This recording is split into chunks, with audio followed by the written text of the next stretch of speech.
Isn't it gratifying that when you finally get to the closing table, you think, oh, we finally got there, we can close, we can move on, and everybody be happy. But there's some things that you need to do after the closing to really solidify the relationship between you and your client. So that's what we're going to go over today. So stay tuned, and we're going to go over some really good concepts to implement into your business for the post close power system. Welcome to the Unstoppable Real Estate Agents Podcast. I'm your host and real estate productivity expert, Kim Hughes. Join me as we focus on real strategies and implement real solutions designed for you to achieve major success in your business and life while getting you organized. You know, when we are always so excited to get the listing appointment or get that new buyer that we have everything organized on that end, but then when you get to the contract and you're under contract, that's kind of where you either are so absorbed with the closing of everything you have to do, or you have given that to your transaction coordinator to close, but now you've moved on to the next client, etc. Now, I would hope, and I pretty much can guarantee that all the agents that are listening to this podcast have a really good CRM system. They have it organized by the type of client, and they have everybody in a category or a group, whatever your CRM calls it. So we're going to assume that you have all that. And if you don't, that's going to be a podcast that we did a couple of weeks ago that you can go back and listen to. And we'll make sure to put that link in here for you. So, when we go under contract, there's a lot of handling that goes on. So we're not going to go into deep on that, but while you're under contract, you should have a really solid system in place that communicates with your client and keeps them updated on what's going on through the closing process. Now, when this happens, it helps the client from worrying, from thinking, why are they not calling me? And for them having to reach out to you.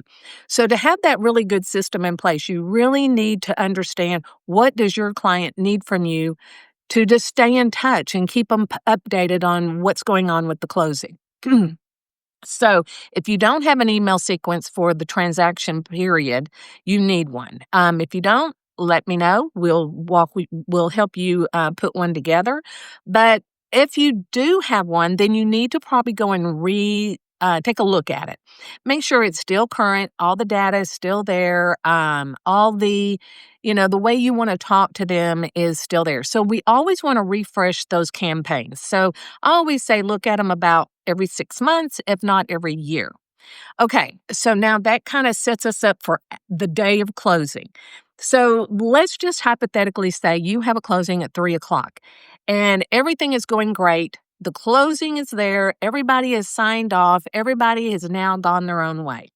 So they've got their keys in hand. Everything is great. Now you have to close out your file and you have to send it in to your broker or to the franchise so that they can keep up with your compliance and all that stuff.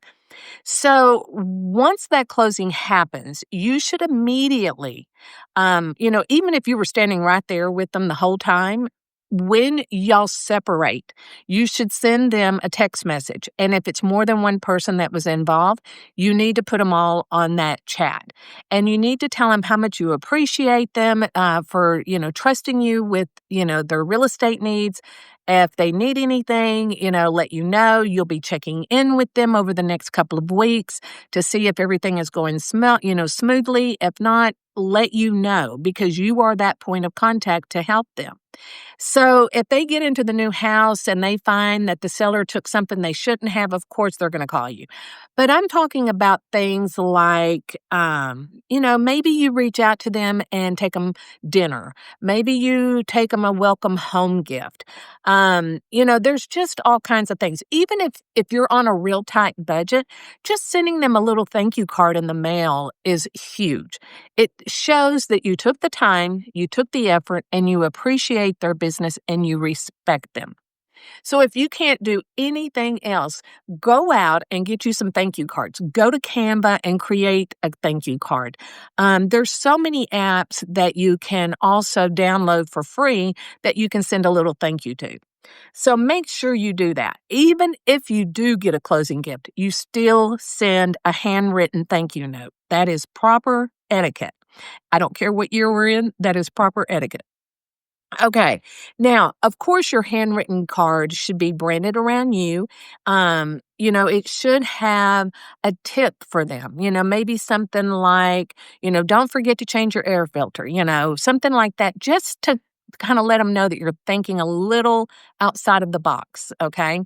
Then, if you're looking at closing gifts, what is your price range? Do you break it down by the price of the home? Do you break it down by other things that maybe you take into consideration? So, if you are one of those agents that you're struggling to find a really good closing gift that everybody would enjoy, jump over to Etsy and just put in, housewarming gifts. So, a couple of things that I see agents do that I just think they're great is some of my agents for a closing gift, they will go, and you do this on Etsy. Um, They get a couch pillow, and I call them couch pillows or pillows that you put on your couch and your chair, somewhere in the main living area where when people come over, they see it. And this pillow is gonna have their initial, and down at the bottom, it says established and whatever year that they closed on their home and moved in. So, I would have an H, and then down at the bottom, I would have, established 2025. Something like that with maybe my name and my husband's name. Maybe a pillow with all my children and my husband and I. So you can get really creative by going on to Etsy and ordering these handmade gifts because that way you can customize it a little bit better. Kind of like a serving tray. Those are real popular. Bottle of wine, some wine glasses with their initials on them, whatever that may be. There is a guy on Etsy that if you work with lake property or anything like that, I have so many friends that own homes on lakes that for their housewarming gift, what I did was I went on Etsy, found the guy, and he made thermos, he made wine glasses and everything. And he sketched the lake onto the glass and then put like Hughes Homestead or Hughes, Lake House or something like that, and then put the year. Those are the best gifts. And everybody that has gotten them thought they were unique, they were memorable, and they really did like them. And it showed that we took a minute to think about what they would enjoy as a housewarming gift when they moved in. So things like that, think about where you live. What do your clients like? And then kind of go from there. And maybe have a variety of maybe about 5 items that you choose from as a closing gift because somebody's going to fit into that category. So, for example, I don't drink, so you wouldn't want to give me anything like wine or anything like that because I'm not going to drink it. But if you want to give me a pillow, a serving tray, something like that, I would love it. And so you just got to know what your clients, what their lifestyle is when you're thinking about a closing gift. And then the next thing that we want to do is make sure that you have your post campaign set up.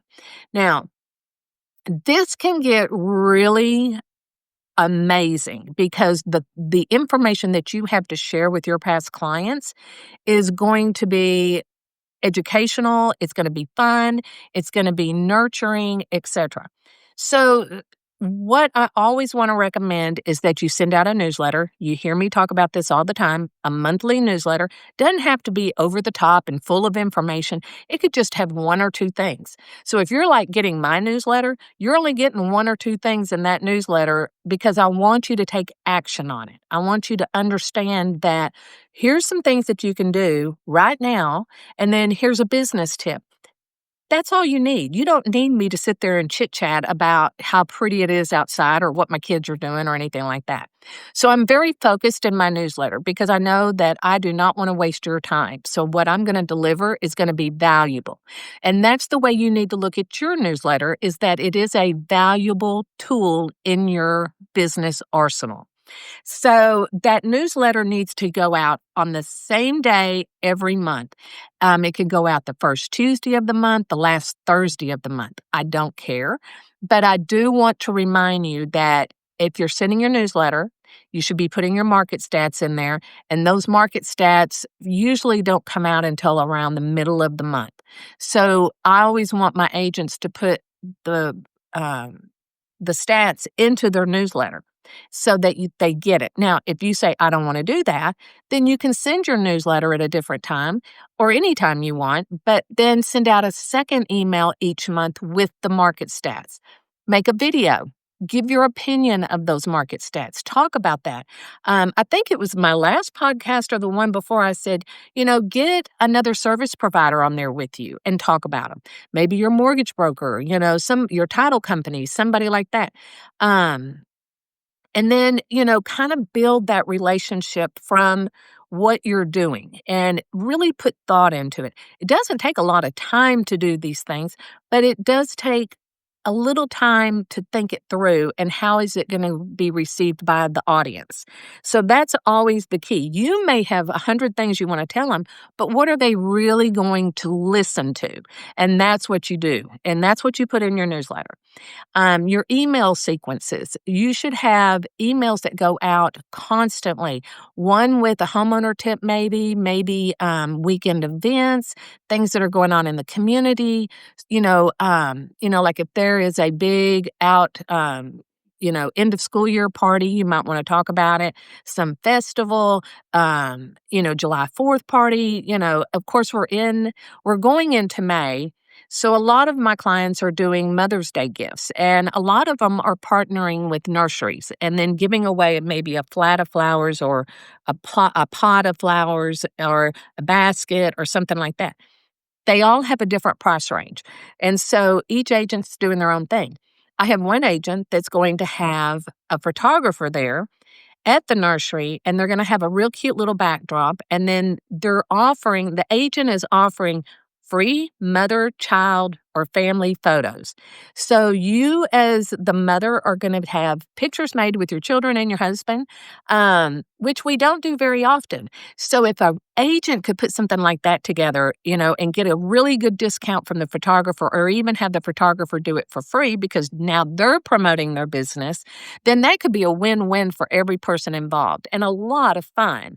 So kind of think about, what are you going to do next month that you can nurture your clients and touch base with them, build that relationship. You really need to focus on that and not think that everybody has to come, because whatever event you have, it may not appeal to everybody in your audience. So when you have that one event, you can look at and see who came to that one, and then maybe do a totally different one later and invite everybody and see who comes to that one, so you can see kind of what people gravitate to. And then going forward, you know what you need to do to get the right people there, right? Okay. So then, your emails could be anything. These are tips that you want them to take action on or something that they can learn from. Do not just send them fluff. Send them something that is beneficial to them as a homeowner. It could be, a video on how to change out your garbage disposal. I don't know. Or change out your air filter. First time home buyer, they need to know that. Things, just little things like that. Nothing big deal, but I always want you to do a video. And if you can't do the video, put content with it at least. And then if you're not good at writing content, have your VA help you with that. Then I want you to create, and you've heard me talk about this before, in January of every year, you should send out, probably by the 20th, if not the 15th, your previous year client's settlement statement. That is a great touch. They appreciate it. You're always going to get positive feedback on it. But what do you do to prepare for that in January? So every time you have a closing, you have a folder. In that folder, you're going to have all the documents. Okay, so now create another folder that maybe says 2025 closings, closing statements, and then, or settlement statements, whatever you want to call them, and put those in there. So at the beginning of January, all you have to do is put your email together and attach it and send it. Send it by email. You can send it in the mail. You can take it and drop it off at their house, whatever it is you want to do, but make it easy. But you have to have a system and you've got to put that system in place. So by doing this now and setting it up for the rest of the year, when you close, you just move that folder, that document over to that 2025 closing statement folder. And then whether we're sending it out for you or somebody else or you're doing it by yourself, you're organized. You know where they are. You don't have to go look for them. You don't have to do anything because it's all ready to go. So with all the things that I have to share with you in this limited time, we will, just touch on some things. So, one of the things that we always say is every month something should be going to your past client. You need to sit down right now. We're in the second quarter of the year. So, this is a great time to look at what you've done in the first quarter to touch base with your clients. And then, what are you going to do for the rest of the year?